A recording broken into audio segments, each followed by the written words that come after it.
അഞ്ജന അഞ്ജന എന്താ ചേട്ടാ? എനിക്ക് അഞ്ജനോട് ഇഷ്ടം പറയാനുണ്ടായിരുന്നു. ചേട്ടന് എത്ര വയസ്സുണ്ട് ചേട്ടാ? എനിക്ക് ഈ വരുന്ന 35 കണ്ണാടി. അഞ്ജന എനിക്ക് അഞ്ജനോട് കാര്യം പറയണ്ട. എന്താ ചേട്ടാ? എനിക്ക് ഒരു ഇഷ്ടമാണ് പറയാനുള്ളത്. ചേട്ടന് എത്ര വയസ്സുണ്ട് ചേട്ടാ? എനിക്ക് വരുന്ന ചിങ്ങൽ 45. ആ നിൽക്കുന്ന രമേശ് ചേട്ടന് എത്ര വയസ്സാണ്? അതൊക്കെയാണ് പ്രായം. എനിക്കാണ് ആ പ്രായത്തിലുള്ള ചേട്ടന്മാരോട് ഭയങ്കര ക്രഷ.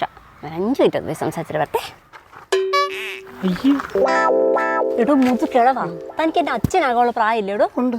ഓ തനിക്കപ്പോൾ അതറിയാം. എന്നിട്ട് ഈ വായ നോക്കികളുണ്ട് ഇവിടെ വന്ന് വായ നോക്കാൻ വേണ്ടി നിൽക്കുന്നല്ലേ? എൻ്റെ പൊന്നുമോളെ, എനിക്ക് ഇതിനെക്കുറിച്ച് ഒരു പിടിയില്ല. ആ ഒരു പിടിയും വേണ്ട, പക്ഷെ നല്ല ഇടി കിട്ടും. ഞാൻ ആരാണെന്നറിയാവോ? കൊടുങ്ങൂർ ജിമ്മ് നടത്തുന്ന ആഷിക്കിനെ പെങ്ങളാ ഞാൻ. ഇനി അവന്മാരെങ്ങാനും എൻ്റെ പുറകെ നടന്ന ആദ്യത്തെ ഇടി കിട്ടുന്ന ചേട്ടനായിരിക്കും. എൻ്റെ പൊന്നുമോളെ, അവരുടെ കാര്യം ഞാൻ ഏറ്റു. അവളെന്നെ ഇപ്പം നിങ്ങളോട് പറഞ്ഞു. അവൾക്ക് നിങ്ങളിൽ ഒരാളെ ഇഷ്ടമാണ്. പക്ഷെ ഒരു പ്രശ്നമുണ്ട്. എന്ത്? ജിമ്മനായിട്ടുള്ള ഒരാളെ മാത്രമേ അവൾ കല്യാണം കഴിക്കുന്നതാണ്. അതുകൊണ്ട് ആരാദ്യം ജിമ്മിൽ പോയി സെറ്റാകുന്നോ അവനെ അവൾ കെട്ടും. എന്നാൽ അവിടെ ചേട്ടൻ കൊടുങ്ങൂർ ജിമ്മ് നടത്തുന്നുണ്ട്. ഞാനെല്ലാം പറഞ്ഞ് റെഡിയാക്കിയിട്ടുണ്ട്. 2 പേരും അങ്ങോട്ട് പോകും. ആശിക്കട്ടെ.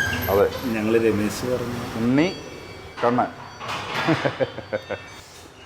തരുവാ. ആദ്യമേ അറിയാമെന്ന് വിളിച്ചാൽ മതിയായിരുന്നു.